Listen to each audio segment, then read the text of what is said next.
எனக்கு ரொம்ப பிடிச்ச ஒரு நடிகர். நம்ம அவர் பயங்கரமான நடிகர், நம்ம விஜய் சேதுபதி சார். எனக்கு அவரை ரொம்ப பிடிக்கும். இந்த ஃபங்க்ஷனுக்கு அவரால் வர முடியாது, அவர் ரொம்ப பிஸியாக இருக்குல்ல. ஆனால் ஒரு ஃபோட்டோ அவரோட கூட இருந்துட்டு நம்ம படத்தோட இது ஃபர்ஸ்ட் லுக்கு அது வச்சுட்டு ஃபோட்டோ எடுக்கலாம்னு நினச்சேன். நான் வந்தப்போ நம்ம பிஆரோ குட்டிமணி பிஆரோ சொல்ல வச்சு அப்படியெல்லாம் போக முடியாது, அதுக்கு நிறைய இதெல்லாம் இருக்குது. நான் சொன்னேன், அவர் கேரளாவில் நிறைய போஸ்டெல்லாம் போடுது, நான் அப்படி வந்துருச்சு இப்படி வந்துருச்சு, நான் ரொம்ப கஷ்டப்பட்டு அப்படி ஆச்சு, ஜூனியர் சாஷி என்ன நான் ஏதாவது கேட்கும்போது என்னை தள்ளி விட்டுருச்சு, இதெல்லாம் சொல்லியிருந்துச்சு. அப்புறம் முன்னுக்கு வந்த அது அவர் அப்படிப்பட்ட ஒரு ஆள்கிட்ட நம்ம டேரெக்டாக போய் கேட்கலாம்னு சொல்லிட்டு நான் போனேன். ஆனால் அவர் நல்லவர் தான், இப்போவும் சொல்கிறது அவர் நல்லவர் தான், அவரை எதுவும் சொல்லலை, அவர் பார்க்கவே முடியலை. ஆனால் நான் போகுது, நான் என் ப்ரொடியூசரை கூட்டிகிட்டு போகுது, கேட்டு திறக்கல, கடைசியில் சொல்லிவிட்டு கேட்டு திறந்து அப்புறம் என்கிட்ட அவர் சொல்லிச்சு, அப்படியெல்லாம் அவரை பார்க்க முடியாது, நீங்கள் இப்படி பார்க்கணும்னு சொல்லி கேட்டு வந்துச்சுன்னா அவரை பார்க்க முடியுமா? நான் சொல்லது புரியாது எங்களுக்கு. அப்படி முகம் தெரியாத ஆளுக்கெல்லாம் அவரை பார்க்க முடியாதுன்னு. அது வரைக்கும் நம்ம மனசில் நம்ம அவரை பற்றி அப்படியெல்லாம் நினைக்கல. அவரை பற்றி நிறைய இது சொல்லிட்டு நான் ரோமுக்கு ஹோட்டலுக்கு போய் இருக்கும்போது அதான் வருது அடுத்த போஸ்ட்டு, அவரை பற்றி தான். அவர் அப்படி வந்தது, நான் அன்னைக்கு அங்கே போகும்போது அவர் என்கிட்ட இப்படி சொல்லிடுச்சு அப்படி சொல்லிடுச்சுன்னு போஸ்ட் வந்துச்சு. அப்போது நான் எல்லாருக்கும் காட்டி கொடுத்துட்டேன், இதான் எனக்கு இந்த மாதிரி போஸ்ட் தான் வருது. ஆனால் இவரெல்லாம் வீட்டுக்கு போகும்போது நம்ம என்ன 4 சென்ட் இடமா கேட்க போனது இல்லை, என்னோட இவ்வளோ ஆர்டிஸ்ட் இருக்குது. நான் இந்த ஃபோட்டோ பிடிச்சிட்டு ஒரு எடுக்கிறதுக்கு நானும் 5 படம் பண்ணியிருக்கேன்ல, என்கிட்ட சொல்லியாச்சு. அவர் சொல்லல, அவரை அப்படி சொல்ல மாட்டேன், எனக்கு தெரியும் அவரால் சொல்ல முடியாது.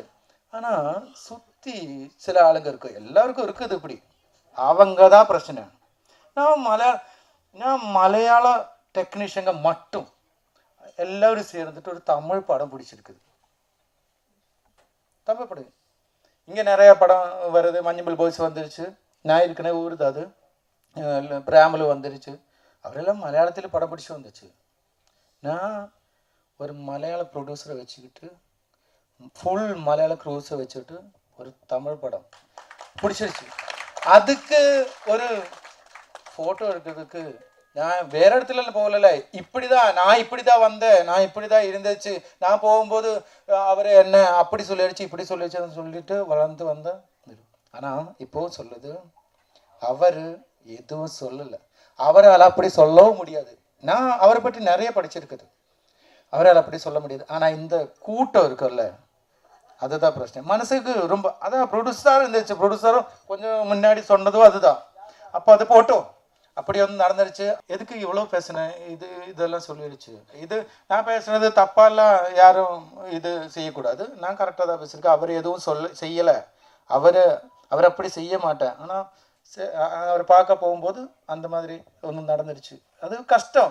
வேற யாரும் இருந்தாலும் நான் பேச மாட்டேன், அவர் வீட்டுக்கு போகும்போது நடந்ததுனால நமக்கு பத்தலை, கஷ்டம், மனசுக்கு கஷ்டம்.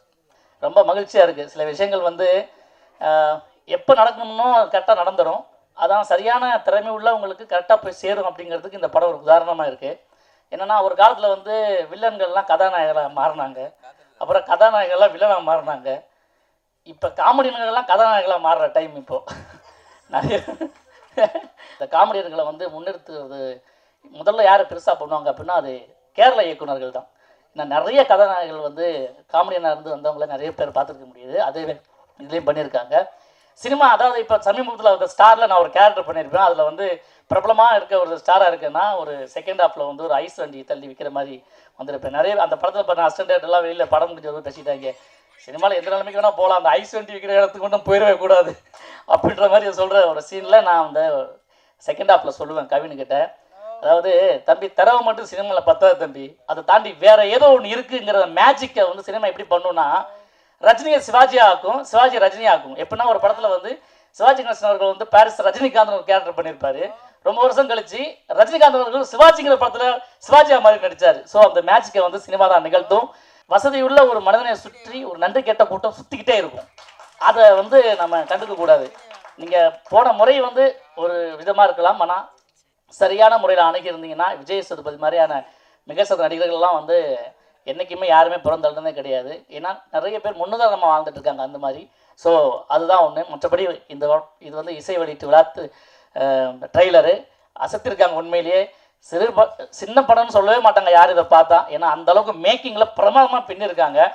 ஏதோ ஒன்று இருக்குது, சஸ்பென்ஸு த்ரில்லரை தாண்டி ஏதோ கதை சொல்கிறது, சினிமாக்குள்ளே வர்றது, அப்படி இப்படி நிறைய விஷயங்கள் இதில் இருக்குது. அதாவது நிறைய படத்தை ஒன்றா கட் பண்ணி எடிட் பண்ணி பார்த்த மாதிரியான விஷயத்த பண்ணியிருக்காங்க இந்த ஸ்கிரிப்டில்.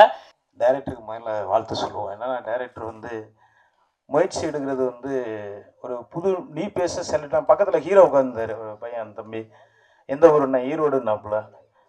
நான் ஒரு வேளை கேரளாவில் தான் ஹீரோவை கூப்பிட்டு வந்திருப்பாங்கன்னு நினச்சேன். உண்மையாகவே ஹீரோ இன்னொரு ஹீரோ எல்லாருமே எல்லாம் இங்கே உள்ளவங்க. இவங்கள வந்து ஒரு நல்லா நடிப்பாங்கன்னு செலக்ட் பண்ணியிருக்காங்க பாருங்கள், அதுக்கே ஒரு கை தட்டலாம் உண்மையாகவே புதுசாக வர்றவங்க. அதே மாதிரி என்னுடைய நண்பர் விசித்திரன், அவர் சிறுத்தைங்கிற படத்தில் அப்படி ஒரு ரோல் அழுதுட்டேன் அவரப்பா. அவர் ஆக்ட் பண்ணுறப்ப அந்தளவு ஒரு சிறப்பான ஒரு நடிகர். இந்த படத்தில் ஒரு முக்கியமான ஒரு ரோல் கொடுத்து அதில் ஒரு லவ் என்னென்னா ஒரு ஃபேமிலி என்டர்டெயின்மெண்ட்டான ஒரு சாங்கு, அது வந்து ஒரு டைரக்டருக்கு ஒரு துணிச்சலாக ஒரு கொடுக்கணுங்கிற எண்ணம், நல்லது செய்யணுங்கிற எண்ணத்தோடு செஞ்சுருக்காரு. வாழ்த்துக்கள். உண்மையாக ரொம்ப நல்லா பண்ணியிருக்காப்புல நண்பன் விசித்திரன். அவர் சுப்பிரமணியபுரமாக இருக்கட்டும், சிறுத்தையாக இருக்கட்டும், தொடர்ந்து எல்லா படங்களும் அவருடைய தனித்துவமான திறமையை காமிச்சிட்டு இருக்காரு. எனக்கு என் நண்பனுக்கு வாழ்த்து சொல்கிறேன். அவருக்காக தான் நான் வந்தேன் இந்த மேடைக்கே ஒன்றும் சொல்லணும், அதான் உண்மை. மற்றபடி யாரையுமே எனக்கு தெரியாது. மெயினாக டைரக்டர் வந்து எல்லாத்தையும் உருவாக்கணுங்கிற எண்ணம் உள்ளது பெரிய சந்தோஷமான விஷயம். அதே மாதிரி தான் விஜய் சேதுபதியும் ஒரு சின்ன நடிகனாக இருந்து இன்னைக்கு வந்து ஒரு பெரிய நடிகனாக வந்திருக்காரு. அண்ணன் ராஜா அண்ணன் சொன்ன மாதிரி அவருக்கு கண்டிப்பாக அவரை சந்திக்கிறதுக்கான டைம் கண்டிப்பாக கிடைச்சிருக்காது. இதே ராஜு சந்திராங்கிற ஒரு மலையாள டைரக்டரு என்னை வச்சு ஒரு படம் பண்ணார். அந்த படம் பேர் எங்கே நான் சொல்லக்கூடாது. நான் ஃபர்ஸ்ட் லுக்கு வெளியிடுறதுக்காக அவர்கிட்ட வந்து நாங்கள் கேட்டோம். அவங்க தான் கேட்டாங்க, நான் கேட்கல. ஆனால் இம்மிடியட்டாக அவர் ஃபோட்டோ எடுத்து ஃபர்ஸ்ட் லுக் வெளியிட்டார். இந்த நேரத்தில் நான் அதை பதிவு பண்ணிக்கிறேன். அது ரொம்ப முக்கியமான விஷயம். அது ஏன் படங்கிறன்னே இல்லை சார். அதுக்கு அதே நாளில் வந்து காக்கான்னு ஒரு படமும் வெளியிட்டார். அது ஒரு சுச்சுவேஷனாக இருக்கும். இன்றைக்கி வளர்ந்து வரக்கூடிய ஒரு நடிகர். உங்களால் முடியலைங்கிறக்க வருத்தப்பட்டதுக்காக. ஏன்னா சார் இது இந்த படம் அப்படி இல்லைன்னா அடுத்த படம் உங்களுடைய படம் விஜய் சேதுபதி கண்டிப்பாக ஃபர்ஸ்ட் லுக் வெளியிடுவார். தைரியமாக இருங்க. அதான் உண்மை. என்னன்னா எல்லாருக்கும் அந்த சூழ்நிலை டைம் செட் ஆகாமல் இருந்திருக்கும். அது ரொம்ப முக்கியமான ஒரு விஷயம். தயாரிப்பாளர் மெயினாக ஒரு படத்தை தயாரிப்பாளருக்கு வந்து ஒரு பணம் மட்டும் இருந்தால் போதாது, ஆசை இருக்கணும் சார். ஆசை இருந்தால் தான் அந்த கரெக்டாக போய் சேர்க்க முடியும். உங்களுக்கு டைரக்டராக உங்களுக்கு ஒரு பட்ஜெட்டில் ஒரு சூப்பராக பண்ணியிருக்கீங்க. இந்த படம் பெரிய வெற்றி அடைய ஆர்கே மேகம் வெள்ளி மேகம் ஆர்கே வெள்ளி மேகம் படம் பெரிய வெற்றியடைய வாழ்த்துக்கள். சாங்கு ரொம்ப சூப்பராக இருந்தது. இசையமைப்பாளருக்கு என்னுடைய வாழ்த்துக்கள். ஃபோட்டோகிராஃபிக் எல்லாமே நல்லா இருந்தது. ஆல் டீமுக்கு என்னுடைய வாழ்த்துக்களை தெரிவிச்சுக்கிறேன்.